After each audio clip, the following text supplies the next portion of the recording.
Hey, what's going on, guys? What's going on? I hope you guys are having a wonderful day. Welcome to drboycetv.com, the home for intelligent Black people. My name is Dr. Boyce Watkins, and today I wanted to jump right in really quick. We're about to head out on a family trip, but I really wanted to talk about something that was really interesting and concerning to me, and this is just real life stuff.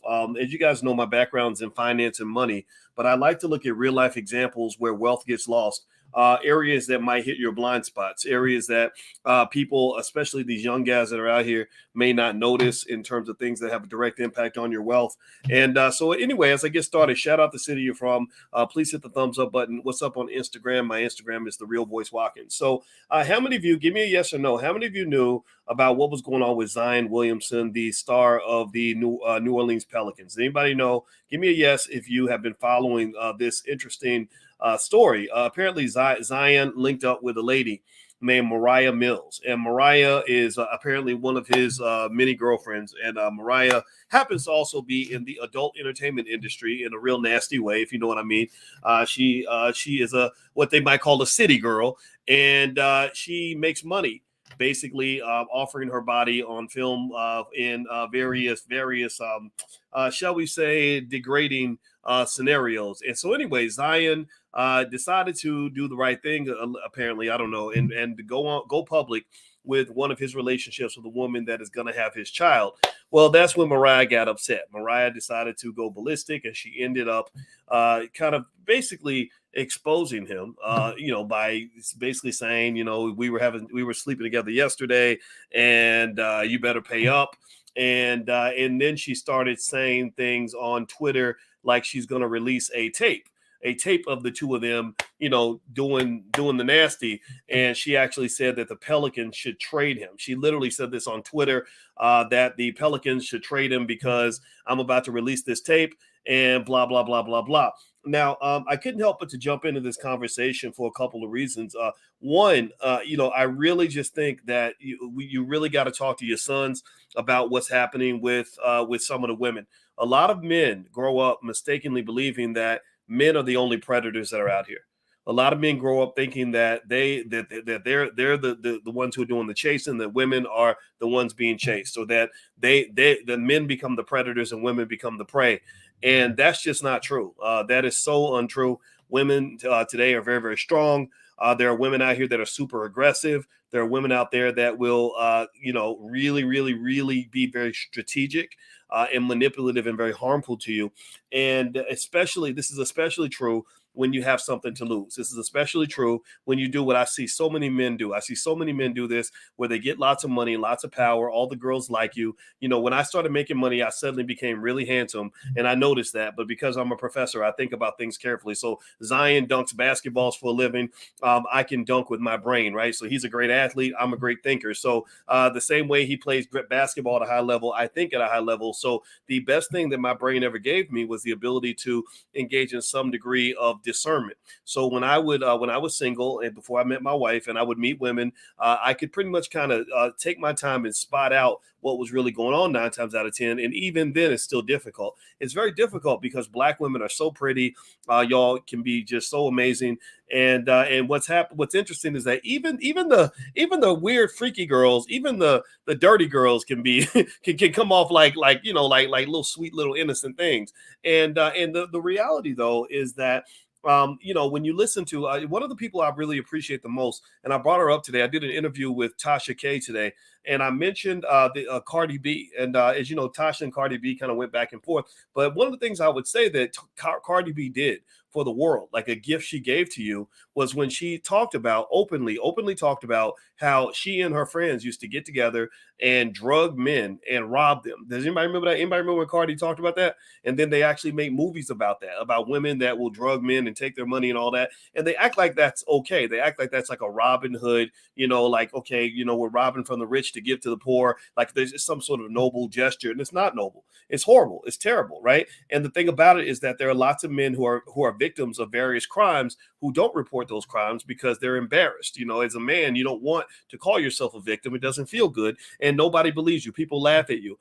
But the truth of the matter is that there are thousands, tens of thousands, if not hundreds of thousands of men who have been victimized in various ways by a woman. And it could be something as simple as somebody who lures you in the bedroom, and then when you don't give her what you want or what she wants, she decides, well, since because you're famous, I'm gonna destroy everything you got. I'm gonna go public. I'm gonna get on the internet, and I'm gonna talk about what we did, even though we were both gonna do this privately. I'm gonna get on the internet and tell everybody I slept with you, which to me is just very tacky. I don't know anybody else who agrees, but I personally think that something intimate that happens between you and another person should stay between you and that other person. But here's the thing: when guys like Zion get all the money, they get all the fame, all the power, you have to be extra strategic. And when I talk to you guys about the 4 steps of building wealth, the 4 steps are: 1, you got to learn where the money's at. A lot of people want to get money, but they never get trained on money. So you're never going to have any money if you don't take any training on it. Number 2, make a plan to get the money. Ladies, if you want to get with a man that's got money, or fellas, vice versa, ask them what their plan is. And if they have no plan, then they're probably going to stay broke. Number 3, you must execute the plan. A lot of people do a lot of talking about what they're going to do. They do a whole lot of planning. They put a whole lot of stuff on paper, vision boards, all that. They don't execute. That's why they end up falling off the rails. And then the 4th piece, once you've accomplished all that and you've accumulated all your wealth, you have to protect your wealth. And a lot of people think that protecting your wealth is just, investing in insurance policies, or diversifying your portfolio, or putting your money in a trust or an estate plan. All those things certainly matter, 100% for sure. We do all of that in the Black Business School, but also protecting your wealth means just being strategic. It means learning things like sexual discipline.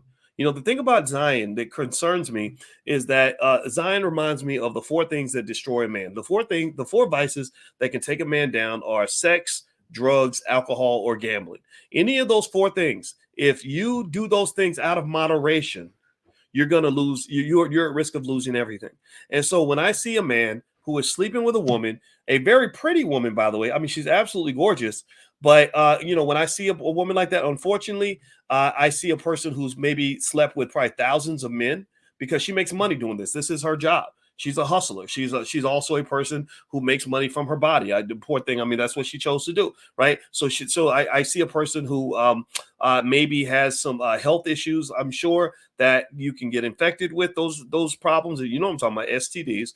But then there are also financial STDs that are out here too. And also she is a strategic, hustle-minded person who basically says, okay, I got this dude. I got him. Right. And when people like that grab onto you and you got money, you got 100 million, 3, 4, $500 million, guys like that don't come along every day. She doesn't meet men like that every day. She rarely meets men like that every day, or she doesn't meet men like that. This is a once in a lifetime opportunity for her. So Zion, I don't know what guys like him are thinking, but a lot of men I've seen, they think, oh, well, I'm just going to get with this girl and keep it moving. Well, sometimes the thing that you think you're going to unleash, the fish you think you're going to go throw back in the water, grabs onto you, latches onto your boat, and gets comfortable on your boat and says, I'm not going nowhere. And so basically, he can't get rid of her. He's trying to move on. He's trying to move on to the next one, on to the next one. And I'm just going to tell you, it's dangerous. It's not just dangerous in terms of health. It's also dangerous in terms of, everything from reputation to those poor children. My God, I think the girl said she might be pregnant, which right there, that means you're going to traumatize the hell out of some child who's going to read all this on the internet when they're about 8 or 9 years old and get bullied by their friends. And then also have a mother who is in this industry. But then on top of that, Zion is probably going to end up having to pay at least 10, 20, 30, 40, $50 million over time to kind of deal with these sorts of issues. So I bring this up mainly because I really want people to understand that when you acquire wealth, you will become a target. When you acquire assets, people will want to be around you. When you become famous, on top of that, it becomes even worse. And hopefully you'll never have to deal with all that. It's fun. Like being a little bit famous is kind of fun. People treat you nice. Everybody wants to be your friend. But the downside of that is that you don't know the difference between your friends and your enemies. And if a man does not learn that discernment, it's going to take him down. And it's not even just men, it's women too. I think Oprah Winfrey had a man. A little is known. People don't talk about this, but Oprah 30 years ago had had a man who threatened to expose her for using cocaine with him. Apparently, from you go look it up. It's hard to find on the internet. They probably scraped it all off the web. But if I'm not mistaken, there was a whole conversation about Oprah and being blackmailed by a guy who said, I'm going to tell everybody we use drugs together, because there are people, when they see you on the top and you're trying to throw them off the mountain, they say, no, if I'm going down, you're going down with me. And you just got to be careful about that. So what I would say to anybody out here is, if you got something to lose, one good wealth strategy is spend your time around other people who have something to lose too. You don't want to be a person with something to lose who's hanging out with people who have nothing to lose.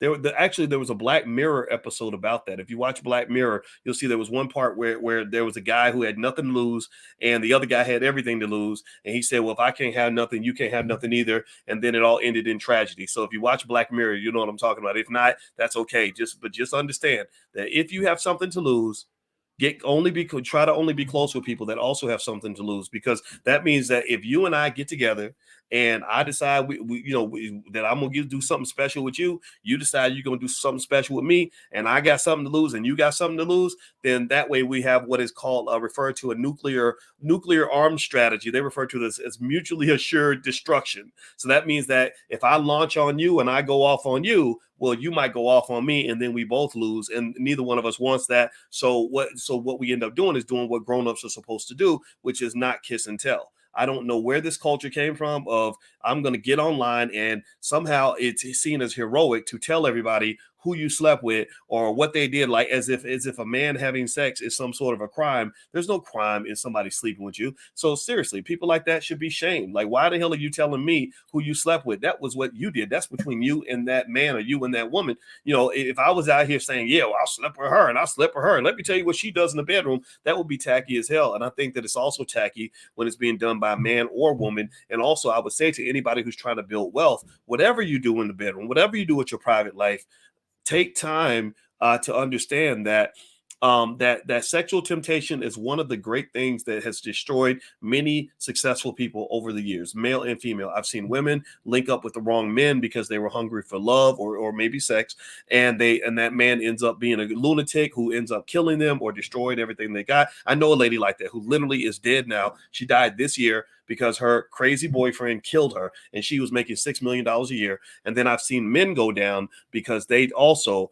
they trust a big butt and a smile. Next thing you know, they're having all these problems because they don't know how to pick a quality woman over a lower quality woman. No, not that there's such a thing as a low quality woman, but you know what I mean. Y'all know that some people are more harmful to your life than others. So anyway, that's all I got to say. I just wanted to share that with you all. Do me a favor, hit the thumbs up button, share, subscribe, all that stuff. This podcast is on Spotify. You can find it by looking up Boyce Watkins on Spotify. Also, my new book is called The 10 Commandments of Black Economic Power. It is available on Amazon. It's a bestseller. If you go to boycewatkins.com, also I have a training on how to make money without working. We also have financial flashcards and workbooks for your children. If you want to join the Black Business School and get your kids ahead on the wealth journey, my PhD's in finance. That's why I talk about economics. I talk about it all day, every day, because I want our people to be the smartest people on the planet. So God bless you all. Take care. Have a wonderful day. I'll see you soon. Be good. Peace.